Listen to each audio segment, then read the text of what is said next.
एउटा पनि नागरिकलाई घरबारविहीन बनाउने हाम्रो उद्देश्य छैन। त्यसको लगत सङ्कलन हुन्छ र घरबारविहीन नभएका कहीँ पनि जग्गा जमिन नभएकाहरूका लागि सरकार छ। 2 दिन 4 दिन अलिकति दुःख भयो होला, किनभने राज्यको स्रोतको सीमितता, हाम्रो पहुँचको सीमितताले अलिकति यो प्रक्रियामा केही दुःख हुन गएको हुनसक्छ केही साथीहरूलाई।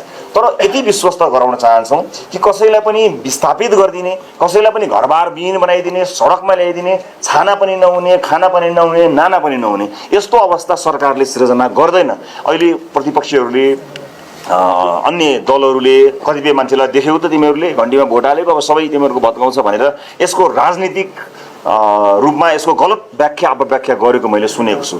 हामीले प्रधानमन्त्रीज्यूले आफैले पनि भन्नुभएको छ कि यी ठाउँहरू प्राथमिकतामा थिए, यी ठाउँहरू खतरापूर्ण छन्, त्यसकारणले यी ठाउँलाई व्यवस्थित गरेर लिएर जान्छौँ भन्नुभएको थियो। अन्य ठाउँहरूको हकमा अब स्थानीय सरकारहरूले फेरि त्यस्तै उनका मापदण्डहरू होलान्। स्थानीय सरकारको क्षेत्राधिकारमा केन्द्र सरकार प्रवेश गर्ने कुराहरू रहँदैनन्।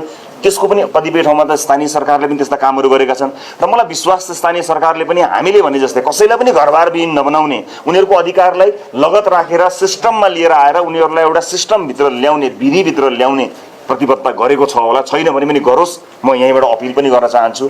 तर कहीँका पनि साथीभाइहरू अन्य ठाउँमा त्यहाँ त्यस्तो भयो, यहाँ पनि यस्तो हुन्छ भनेर जुन डर त्रास देखाउन खोजिएको छ त्यस्तो केही पनि होइन। जो खतरापूर्ण ठाउँमा बस्नुभएको छ, बाढीले बगाउने ठाउँमा बस्नुभएको छ, वर्षौँदेखि नालीमा बाढीको डरमा बसिरहेको, यसलाई नियमित रूपमा राखी थापिरहँदा ठिक हुन्थ्यो कि यसलाई समाधान गरेको ठिक हुन्थ्यो?